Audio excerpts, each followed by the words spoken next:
In 1961, Bob Proctor earned just $4,000 a year as a firefighter in Toronto. His family was desperate, his bills were piling up, and he seemed destined for failure. But then, something extraordinary happened that would change not only his life, but influence millions of people around the world. This is the controversial story of how a broken man built a $20 million empire based on the law of attraction, and why many experts called his methods dangerous. What you're about to discover will question everything you believe about success and manifestation. The accident that changed everything. The bitter cold of a Toronto winter in 1950 seemed to seep into every corner of the Danforth Technical Institute. 16-year-old Bob Proctor stood at the bandsaw, his hands trembling not just from the cold, but from the anxiety that had plagued him since childhood.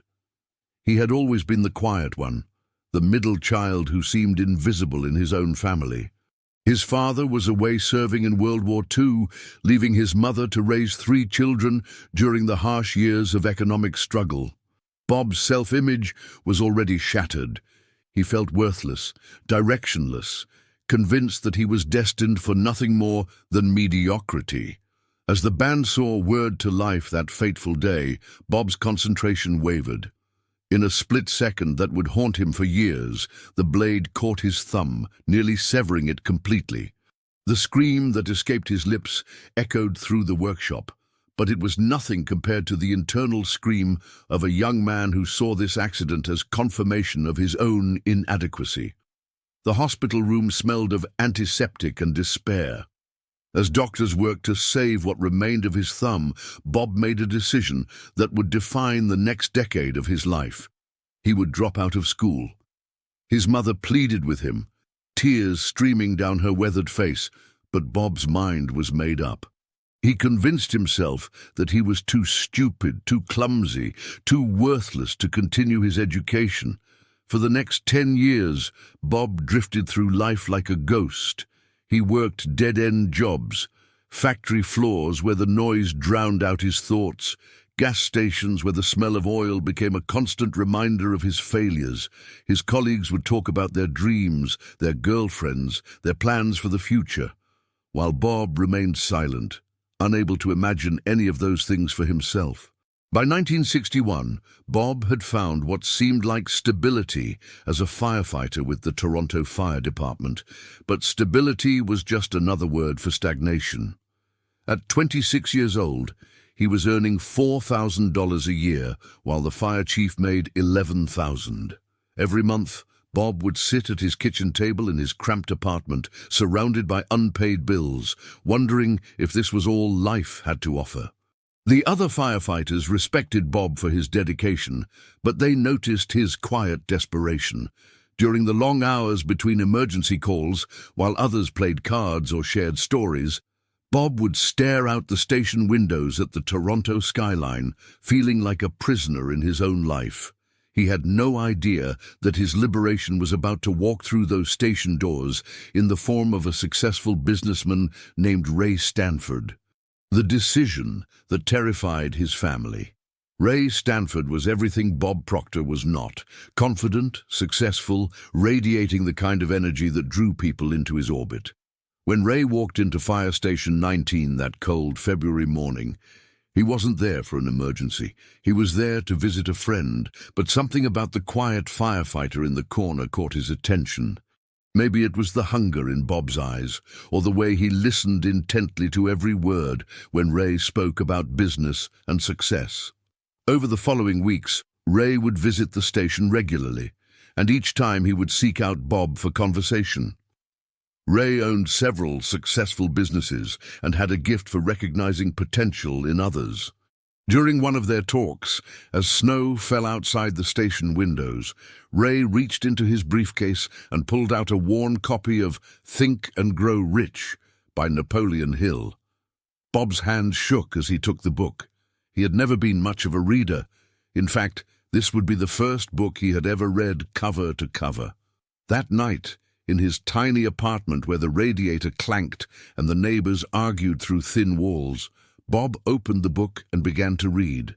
What happened next was nothing short of miraculous. The words on those pages hit Bob like lightning bolts.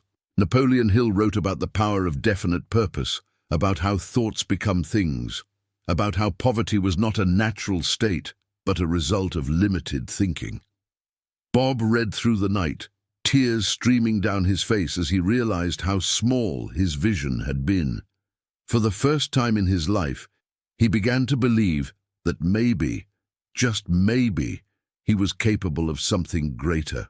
The transformation wasn't immediate, but it was undeniable. Bob's fellow firefighters began to notice changes. He walked differently, spoke with more conviction, seemed to radiate an energy that hadn't been there before. But when Bob announced that he was quitting the fire department to start his own cleaning business, the reaction was explosive. His mother was devastated. During a tearful phone call that lasted hours, she begged him not to throw away the security of his government job. His fellow firefighters thought he had suffered some kind of mental breakdown. Here was a man with no business experience, no college education, and a history of failure, talking about entrepreneurship like he had discovered the secret to the universe. The whispers followed Bob through the station hallways, but something had fundamentally changed in his mind. He had discovered what he would later call paradigm shift, a complete transformation in how he saw himself and what he believed was possible. Against all logic and despite everyone's protests, Bob submitted his resignation and stepped into the unknown. The first months were brutal. With no startup capital and no business plan, Bob began knocking on doors throughout Toronto's business district. The rejections were humiliating. Office managers would take one look at this former firefighter with his nervous energy and working-class accent and politely decline his services. There were nights when Bob questioned everything, when he lay awake, wondering if everyone had been right about him. But something extraordinary was happening in Bob's mind. Every morning, he would reread sections of Think and Grow Rich, focusing on the chapters about persistence and burning desire. He began to visualize his cleaning company not as a small operation, but as a thriving business that could expand across the city. He started walking into meetings with a confidence that seemed to come from nowhere, speaking about his services as if he was already successful. What do you think about Bob's transformation so far? Can someone really change their life just by changing their thinking, or was there something more at work? Share your thoughts in the comments below. The controversial empire and its critics. The breakthrough came through the most unexpected source.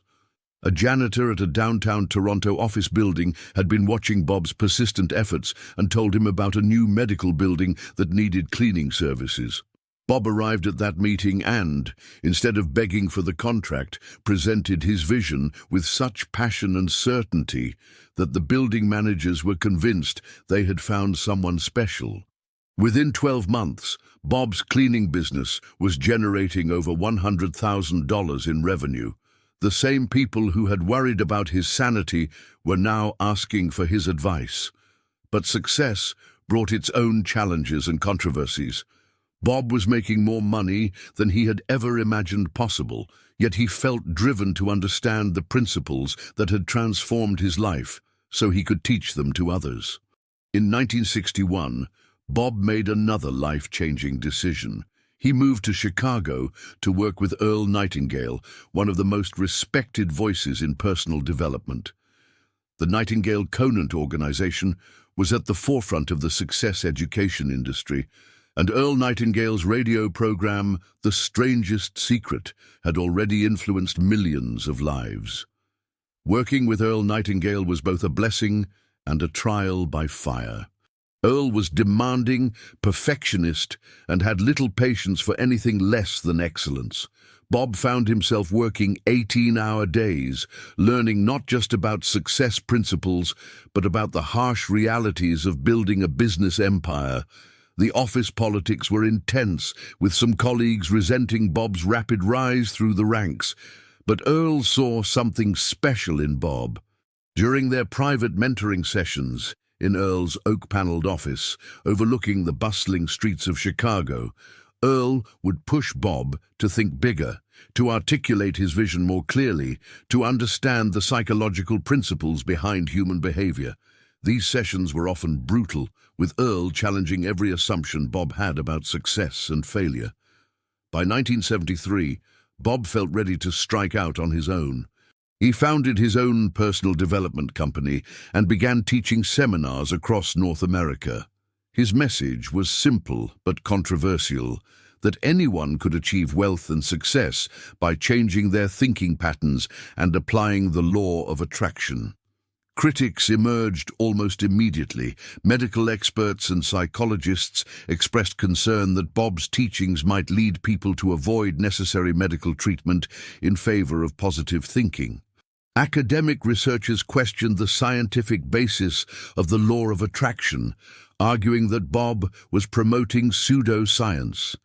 Some religious leaders condemned his teachings as promoting materialism over spiritual values. But Bob's followers were passionate and loyal. His seminars filled auditoriums across the continent, and his students shared remarkable stories of transformation. Business executives credited Bob with helping them build million-dollar companies. Individuals struggling with poverty claimed his methods had changed their financial situations dramatically. In 1984, Bob published You Were Born Rich, a book that would become his signature work. Despite initial rejections from publishers who called the manuscript absurd, the book became a New York Times international bestseller. The controversial title alone sparked debates about whether people were truly born for wealth or if such thinking promoted unrealistic expectations. The controversy reached its peak in 2006 when Bob was featured prominently in the film The Secret. The documentary introduced the law of attraction to mainstream audiences worldwide, but it also intensified criticism from skeptics who argued that Bob and his fellow teachers were exploiting people's desperation for simple solutions to complex problems. But here's where Bob's story reveals something truly fascinating about the power of the mind. Recent neuroscience research has begun to validate some of the principles Bob taught for decades. Scientists have discovered that our brains can literally be rewired through focused thinking and visualization, a process called neuroplasticity. If you want to discover how to activate your brain's true potential using the latest neuroscience discoveries, you need to know about the Genius Wave. This revolutionary program uses specific sound waves to activate the brain region responsible for creativity, intuition, and manifestation. Exactly the same principles Bob Proctor taught for decades, but now with proven scientific backing. Thousands of people have already transformed their lives in just 7 minutes a day. Click the link in the description and discover how you can awaken your inner genius today. Bob Proctor passed away on February 3, 2022, leaving behind a $20 million estate and a legacy that continues to influence millions. The Proctor Gallagher Institute, which he co-founded with Sandy Gallagher, continues to teach his principles to new generations of students. Whether viewed as a visionary teacher or a controversial figure, Bob Proctor's impact on the personal development industry cannot be denied. His life story raises profound questions about the nature of success, the power of belief, and the controversy surrounding the law of attraction. Was Bob Proctor a genuine teacher who discovered fundamental truths about human potential, or was he simply a gifted salesman who capitalized on people's dreams and desperation? Thank you very much for staying with us this long. Your attention means everything to us. And believe us, the best is yet to come. We have even more impactful and controversial stories of personalities who have changed the world in ways you would never have imagined. So, what do you believe? Did Bob Proctor really discover the secrets of manifestation? Or was he just a brilliant salesman who knew how to capitalize on people's dreams? Leave your opinion in the comments. We want to know what you think about this controversial story. If this story impacted you, subscribe to our channel for more revealing biographies of personalities who changed the world. And don't miss our next video, where we reveal the shocking truth about another millionaire guru you would never imagine.